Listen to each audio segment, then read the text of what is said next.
Good evening. Mr. Speaker, I rise this evening because of the importance. I don't think there's a more sacred right that we have as Americans, as citizens of Connecticut, to have that right to vote, where we choose our leaders. We choose who's going to be in this chamber. We choose who our state senators are going to be, our congressmen, our U.S. senators, our governor.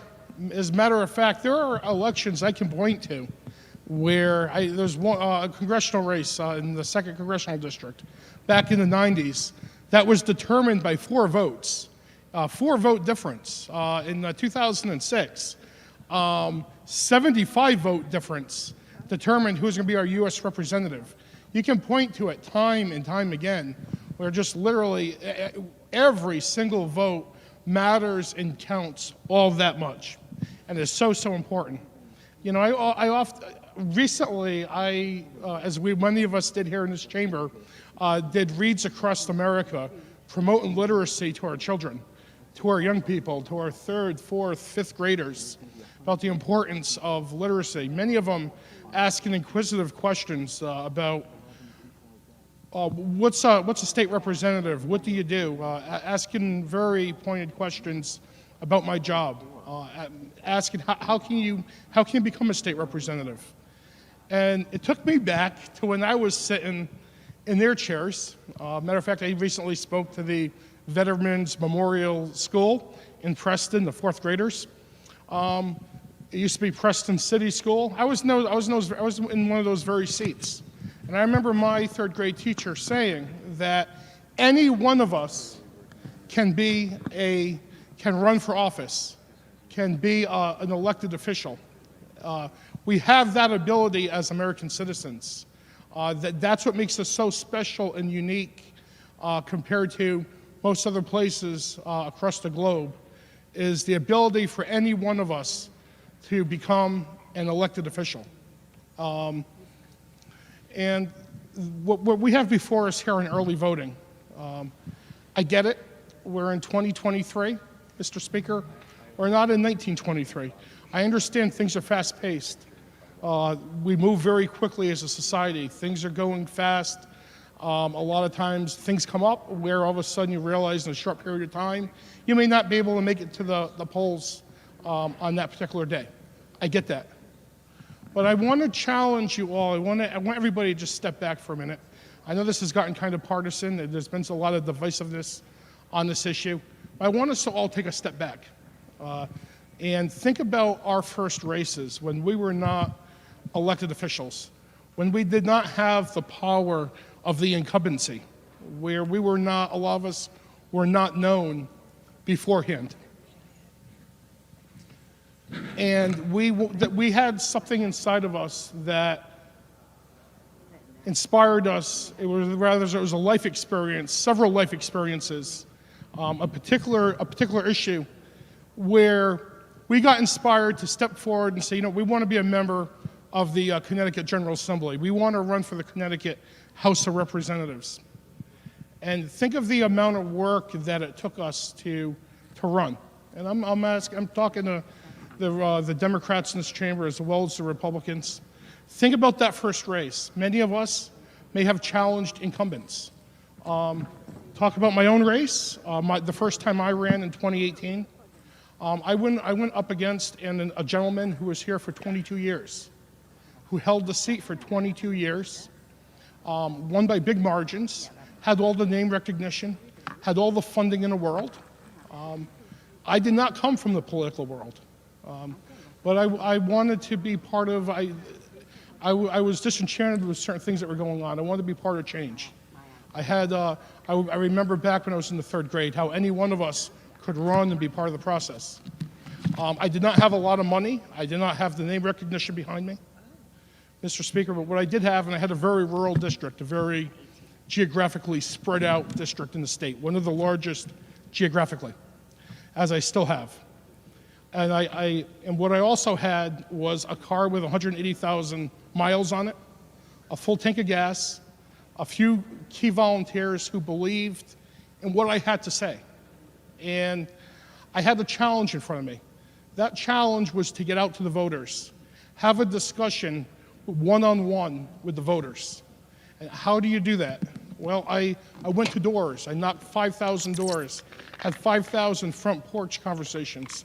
Some people were gracious enough to invite me into their homes, meet their families, be able to have that one-on-one discussion, be able to go to events, shake hands with people outside of supermarkets, listen to people, listen to their struggles, listen to their ideas.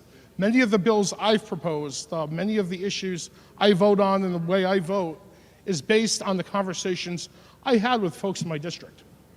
To be able to get out as somebody who was not a very well-funded candidate, I needed to start in May, and it ended up going all the way to election eve.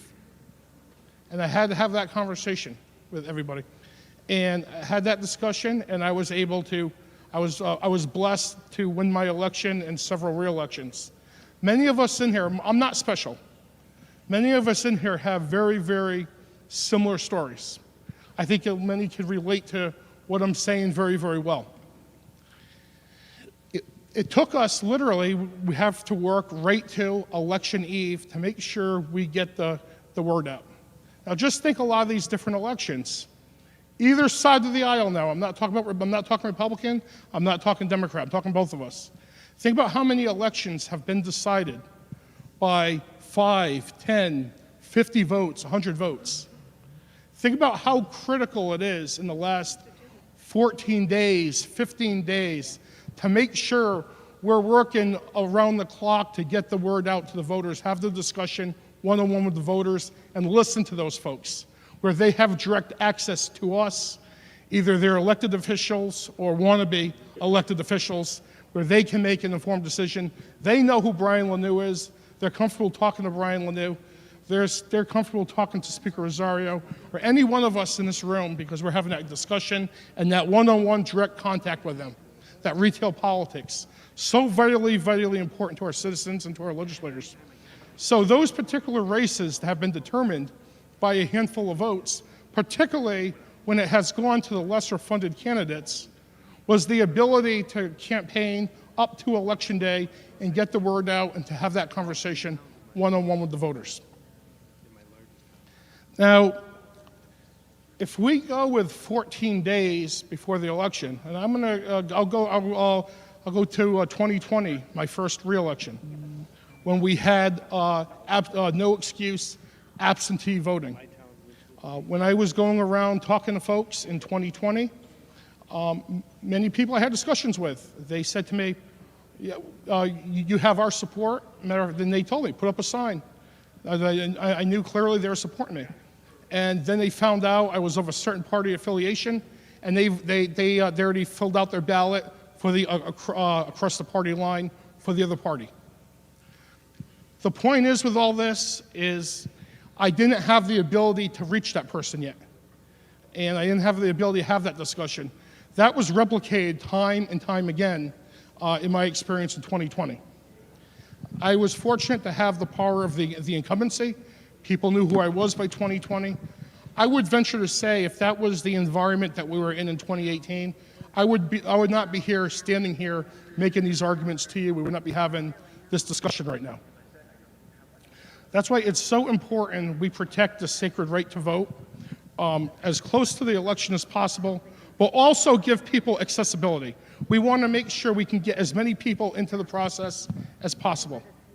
But if we have a system now where we're going to go 14 days out, what I'm afraid the unintended consequence is going to be of this is that it's going to be retail politics, the type of accessibility the voters, the citizens are going to have to individual candidates is going to go away. And what it's going to turn into is a mass media campaign, trying to do the mass mailings, trying to do radio advertising, television advertising, i.e. it's going to cost a lot of money. What does that mean for those underfunded candidates, those who do not have a lot of money? Those people like Brian Lanoue and many of us in this room, when they did not have the name recognition, but yet they wanted to be part of the change, and they went up against a long-term incumbent.